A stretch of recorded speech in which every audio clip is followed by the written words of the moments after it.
রাতের বেলা এই নাস্তার ব্যাটারটা বানিয়ে রাখলে সকালবেলা ঘুম ঘুম চোখে তড়িঘড়ি করে বানিয়ে নিতে পারবেন এই নাস্তা। একবার খেলে বাচ্চা থেকে বড় সবাই রিকোয়েস্ট করবে বারবার করে এই রেসিপিটা খাওয়ার জন্য। খুবই সহজ এবং সামান্য কয়েকটা উপকরণে এই নাস্তাটা আপনিও বানিয়ে ফেলবেন। একটা পাত্রে ছাঁকনির উপরে হাফ কাপ ময়দা নিয়ে নিচ্ছি। এই নাস্তাটা আপনারা আটা দিয়েও বানাতে পারবেন। হাফ চা চামচ বেকিং পাউডার, 1 চিমটি লবণ দিয়ে ছেঁকে নিলাম। এটা এক সাইডে রেখে দিব। এর মাঝে অন্য একটা পাত্রে 2টা ডিম ভেঙে নিচ্ছি এবং ডিমের কুসুম 2টা আমি আলাদা করে এক সাইডে উঠিয়ে রেখে দিব। আপনাদের হাতের কাছে যদি ইলেকট্রিক বিটার থেকে ঝটপট করে তো বানিয়ে নিতে পারবেন আমার মতো করে। আর যদি এটা না থাকে তাহলে হ্যান্ড বিটার দিয়ে করে নিতে পারবেন। এখন এখানে মিষ্টির জন্য চিনি দিয়ে দিচ্ছি অল্প পরিমাণে। চিনিটা আমি 2 থেকে 3 বারে দিয়ে ডিমের ফোমটা বানিয়ে নেব, একবারেই দিব না। কুসুমটা দিলে ডিমের এই ফোমটা হতে একটু সময় লাগে, এই জন্য কুসুমটা উঠিয়ে সাদা অংশ দিয়ে ফোমটা অনেক দ্রুত বানানো যায়। এরপরে এখানে আমি তেল দিয়ে দিচ্ছি 2 টেবিল চামচ পরিমাণে, সেই সাথে ডিমের কুসুম 2টাও দিয়ে দিচ্ছি। আবারও আমি 2 মিনিটের মধ্যে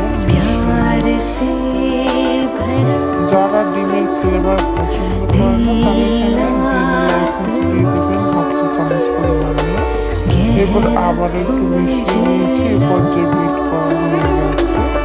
এখন আগে থেকে ময়দাটা যে চেলে রেখে দিয়েছিলাম সেখান থেকে অর্ধেকটা পরিমাণে দিয়ে দিচ্ছি, দিয়ে আলতো করে মিশিয়ে নিচ্ছি। এই উপকরণটা আলতোভাবে মিশিয়ে নেবেন, তা না হলে এতক্ষণ আমরা যে ডিমের ফোমটা বানিয়েছি সেটা কিন্তু নষ্ট হয়ে যাবে। 2 বারে ময়দাটা দিয়ে ভালো করে মিশিয়ে নিয়েছি। এখন আমি একটা জিপলক ব্যাগে বা পাইপিং ব্যাগে ঢুকিয়ে নিচ্ছি। এটা করার একমাত্র কারণ হচ্ছে নাস্তাগুলো একই শেপে বানানো যাবে। চুলায় একটা পাতিল বসিয়ে দিয়েছি, একদমই লো আছে। সামান্য একটু তেল দিয়ে ফ্রাই প্যানটাকে ব্রাশ করে দিচ্ছি। আর আমার এই ফ্রাই প্যানটা একদমই নতুন, এই জন্য যে কোনো জিনিস তেল ছাড়া খুব সহজে উঠে যাবে। যাই হোক, হালকা গরম হয়ে গেলে এবং তেলটা মুছে নিয়েছি। এরপরে এই যে 2টা করে দিয়ে দিচ্ছি, দিয়ে ঢেকে রেখে দিব, ঢাকার ছিদ্রটা আটকে দিব।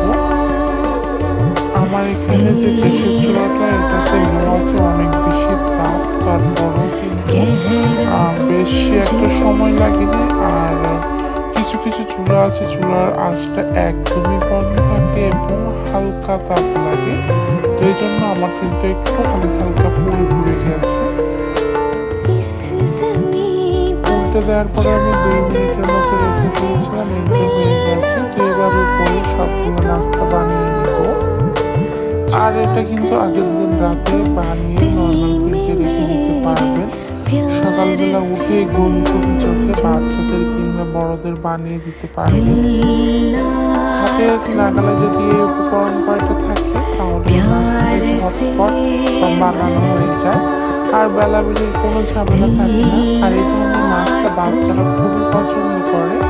সবগুলো বানানো হয়ে গেছে। এখন আর একটু বেশি টেস্টি করার জন্য উপর থেকে চকলেট সিরাপ দিয়ে দিচ্ছি। আমি এই নাস্তাটা বিকাল টাইমে বানিয়েছিলাম। এটা বানানোর পরে আমার বাচ্চারা খুবই পছন্দ করেছে, বলতে পারেন এটা নিমিষেই কিন্তু কাড়াকাড়ি করে খেয়ে নিয়েছি, এতটাই ভালো লেগেছে। আশা করছি